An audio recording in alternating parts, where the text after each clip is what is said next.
자, 안녕하세요. 추세 추종 전문 여승재 전문가입니다. 자, 어제 주간 국제금융 주요 이슈와 전망을 설명을 드렸고, 또 이어서 기술적인 부분에 대해서도 설명을 드렸었는데요. 제가 전해드리고자 하는 중요 포인트는 간단합니다. 증시에 영향을 줄 수 있는 이슈를 파악하고 시장 변동성에 휘둘리지 말고 기준을 잡아놓고 있으면 효과적인 대응이 가능하다라는 것이 되겠습니다. 자, 지난주 금요일에 제가 삼성전자 이제는 매수 관점으로 볼 수 있는 추세 하단 가격 영역이고 분할 매수 공략이 필요하다라는 영상을 올려드린 적이 있죠. 그게 이제 지난주 바로 금요일인데 어제가 좋은 기회였습니다. 제가 매일 장전 시황을 카톡방에 올려드리고 있다고 말씀을 드렸어요. 그 장전 시황에는 증시에 영향을 주는 요인을 포함해서 제가 긍정적으로 보는지 또는 부정적으로 보는지에 대한 제 개인적 의견도 들어 있습니다. 그저 그 시장에 아침에 올라오는 뉴스를 카피해서 복사해서 올려드리는 시황이 아니고 그런 사실, 관계, 증시에 영향을 주는 요인들이 오늘 한국 증시에 부정적인지 긍정적인지 이런 부분들을 해석해서 올려드리고 있기 때문에 카톡방 들어오셔가지고 또 시황 참고를 하신다면은 증시 대응하시는 데 있어서 큰 도움이 되실 것으로 생각을 합니다. 카톡방 들어오시는 방법은요, 제 영상 더보기 누르시면 카톡방 링크가 있어요. 그 링크 클릭하시고 2727 2727을 누르시면 입장이 가능하시니까는요, 오셔서 시황 참고하시고 큰 도움 또 되셨으면 좋을 것 같습니다. 자, 오늘 제가 말씀드릴 내용은요, 다름 아닌 미연준의 무제한 양적 완화, 연준에서 4조 6,600억 원 역대 최고치 기록이다, 이런 부분들, 그리고 오늘 또 한국의 금융시장 안정화 대책 발표로 인한 또 역대 최대 42조 규모의 또 조치 방안 발표, 이런 부분들 제가 주제로 정해봤는데요. 자, 하나씩 보도록 하겠습니다. 자, 일단 어제 주간 국제금융 주요 이슈 및 전망, 꼭 알고 있어야 되는 것들, 인지를 하고 있어야 되는 것들을 설명을 드린 거예요. 그리고 나서 지금 과매도 국면에 빠져 있는 한국 증시에서 이 과매도 신호를 기준으로 매수 공략과 효과적인 리스크 관리를 할 수 있다라는 것이 어제 주된 내용이었는데, 자, 그러면 이 주간 국제금융 주요 이슈 및 전망에서 달러와 강세에 따른 주요국 움직임에 관심을 주셔야겠습니다 라고 첫 번째로 말씀을 드렸어요. 그럼 달러 인덱스가 어떻게 움직이는지 주목을 하고 보셨나요? 지금 현재 시각으로 이제 한국 시간 이제 오후 5시가 넘어가는 시각인데 지금 달러는 약세로 돌아서 있습니다. 마이너스 1.11%, 달러 인덱스 102.095, 바로 어제까지만 해도 103.960까지 올라갔었다가 오늘 마이너스 1.11% 약세로 좀 돌아서 있는 상황이에요. 그것은 한국 증시에 부정적인가요? 우호적인가요? 좀 긍정적으로 볼 수 있는 달러 약세죠. 자, 넘어가고요. 그리고 미국 등 주요국 경기 부양책 예상, 여기에서 최대 관심사는 2조 원 규모의 경제 지원 법안 상원에서 통과가 되느냐 안 되느냐, 그 부분을 말씀을 드렸는데 새로운 소식이 왔죠. 새로운 소식, 앞서서 제가 주제로 정한 미연준의 무제한 양적 완화가 되겠습니다. 그런데 여기서 중요한 것은 무엇이냐면 똑같은 소식이에요. 상원에서 부결됐습니다. 그리고 미연준에서 무제한 양적 완화, 똑같은 소식이죠. 근데 이것을 어떻게 해석하느냐에 따라서 달라져요. 시장 대응이. 2조 원 규모 이 경제지원 법안은 상원에서 부결이 되면서 간밤 미국 증시에 영향을 주었지만 연준에서 중요한 발표를 했고 저는 경제지원 법안은 정치적인 문제도 개입이 돼 있기 때문에 몇 차례 협상을 통해 통과될 가능성이 높다는 의견을 장전시황에 말씀을 해드렸어요. 해드리고 똑같은 뉴스를 가지고도 어떻게 해석을 하고 어떻게 말을 하느냐에 따라서 받아들이는 느낌이 확연히 달라지고 대응도 틀려질 수 있다. 예. 제가 한번 말을 해볼게요. 이게 무슨 말이냐면 연준에서 무제한 양적 완화를 했음에도 불구하고 경제지원 법안 부결로 하락 마감. 어떤가요? 좀 부정적으로 들리지 않으시는가요? 반대로 연준의 무제한 양적 완화 시행 발표가 낙폭을 축소시키는 요인으로 작용. 이러면 느낌이 어떠세요? 느낌이 확실히 틀리시죠? 이래서 한국말이 어렵습니다. 그리고 끝까지 들어봐야 한다는 거죠. 자, 제가 이 말을 지금 지어서 하는 게 아니고요. 장전시황에 올려드린 내용 그대로예요. 간밤 미국 증시는 땡땡땡으로 인한 이동 금지 여파와 미 의회 경제 지원 법안 표결 소식에 영향을 받으며 등락을 보이다 결국 하락 마감을 했지만 다만 연준의 무제한 양적 완화 시행 발표가 낙폭을 축소시키는 요인으로 작용을 했다.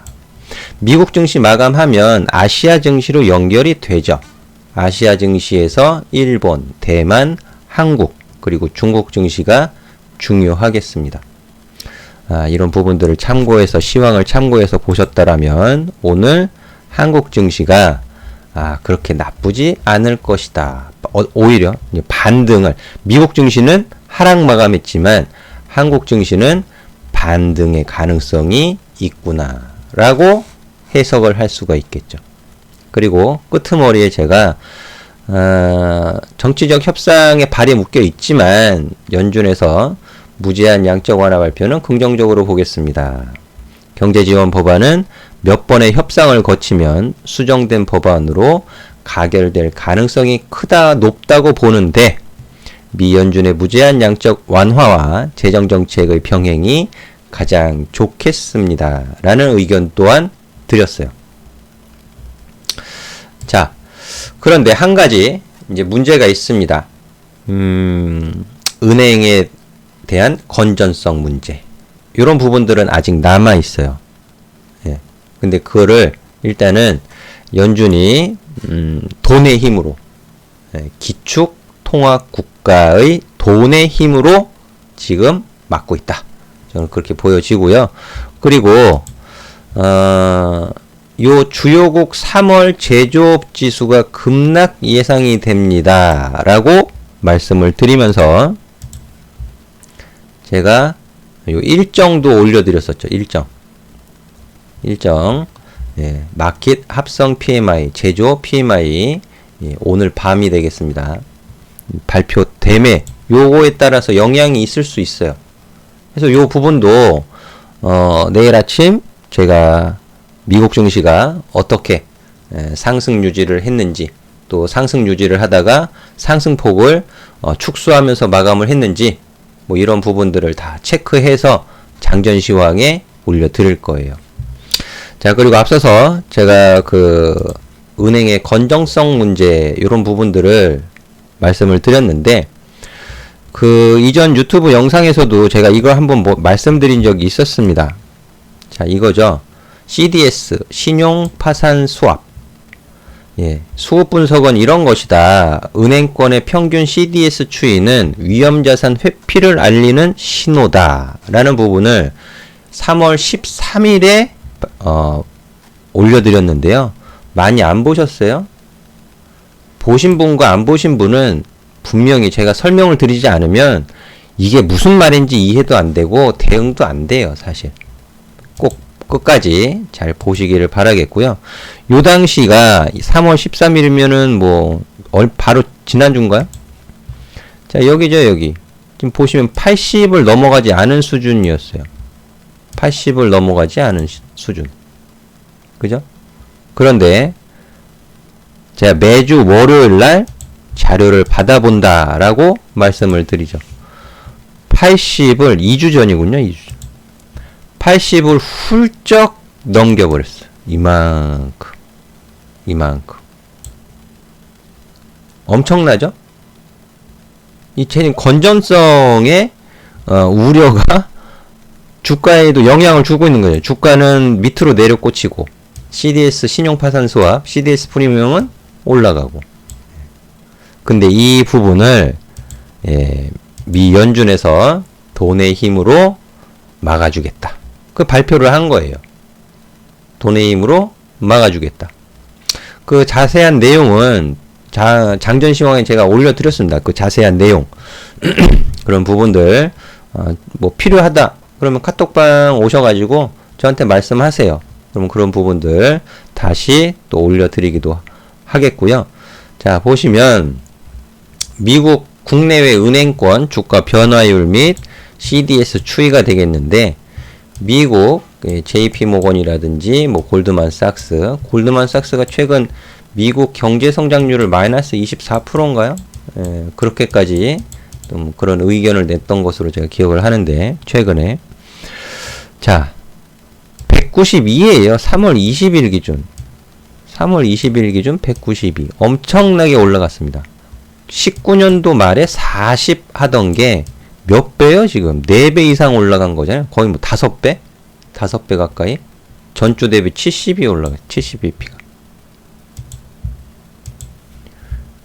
유럽 보도록 하죠. 유럽 HSBC, 바클레이즈 이런 굵직굵직한 은행들이죠. 97까지 올라갔습니다. 미국보단 양호하네요. 그래도. 스탠다드는 마이너스 3이네요. 자, 한국에서 지금 금융시장 안정화 대책을 내놓으면서 또 은행권에 대한 건전성 발표는 최대한 단기 건전성을 훼손시키지 않을 정도로 최대한 지원을 하겠다, 이런 발표를 했습니다. 자, 그럼 우리나라 한국 은행들의 CDS는 어떻게 돼가고 있느냐? 일본보다도 오히려 낫습니다. 일본은 전주 대비 29bp가 올라갔지만 한국은 11밖에 안 올라갔어요. 제가 계속 말씀드리고 있죠. 한국은 그래도 그나마 국내외 은행권 중에서 건전한 편에 속한다. 근데 주가 하락은 굉장히 심하게 나타나고 있습니다. 금리 때문에 그렇죠? 금리 때문에. 자, 이런 부분들 참고하셔서 시장 대응하시는데 도움이 되셔야 되는 거예요. 그래야 제가 영상을 올리는 보람도 있겠죠.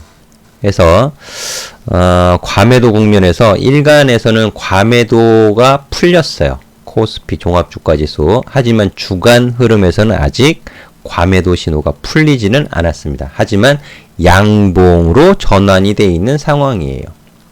그래서 지금 가장 이제 좋은 거, 한 가지 더 남아있는 것은 몇 번의 협상을 거쳐서 2조 원 규모의 그 경제지원 법안이 수정되던, 뭐, 그대로 통과가 되던, 통과되는 부분. 이제 연준은 거의 뭐 할 수 있는 거는 거의 다 했다고 보여집니다. 거의 다 했다고 보여지고요. 이제 확진자 수에 대한 부분들만 잘 체크를 하시면 좋을 것 같습니다. 이 통화정책, 그리고 재정정책, 시차를 두고 효과를 나타낼 것이다. 그리고 제가 이 말씀도 드렸죠. 비관 속에서 태어나는데 알을 깨고 나오지 않았다. 이제 알을 깨고 나오겠죠, 그러면. 그리고 최고로 비관적일 때가 가장 좋은 매수 시점인데 언제인지 모르는 게 문제다. 보내고 있다, 지금 보내고 있다. 그러니 지금 오늘 그 코스피 코스닥 매수 사이드카가 발동이 되었어요. 이런 반등에서 보유 종목 10종목, 20종목 되시는 분들도 계실 테고, 뭐 10종목 이하이신 분들도 계실 텐데, 근데 관리가 중요해진 거예요. 관리. 이전까지 하락으로 방향을 잡으면서 허벅지 꼬집어 가면서 참고, 또는 주요 종목들을 저점 분할 매수를 잘 했다면 관리가 중요한 거죠. 그리고 추가 매수를 어떻게 순서를 가지고 있는 종목을 다 한꺼번에 추가 매수 못 합니다. 왜? 현금 없으니까. 그렇죠. 순차적으로 순서 있게 계획적으로 대응을 하는 아주 중요한 시기가 돼가고 있다라는 것이 되겠습니다. 그래서 이런 부분들 이제 카톡방 오셔가지고 또 도움을 받아가시면 또 좋을 것 같고요. 자, 이어서 또 종목 얘기도 말씀을 드려야죠. 종목은 다음 시간에 바로 이어서 해드리도록 하겠습니다. 감사합니다. 항상 성공투자 응원해드리도록 하겠습니다.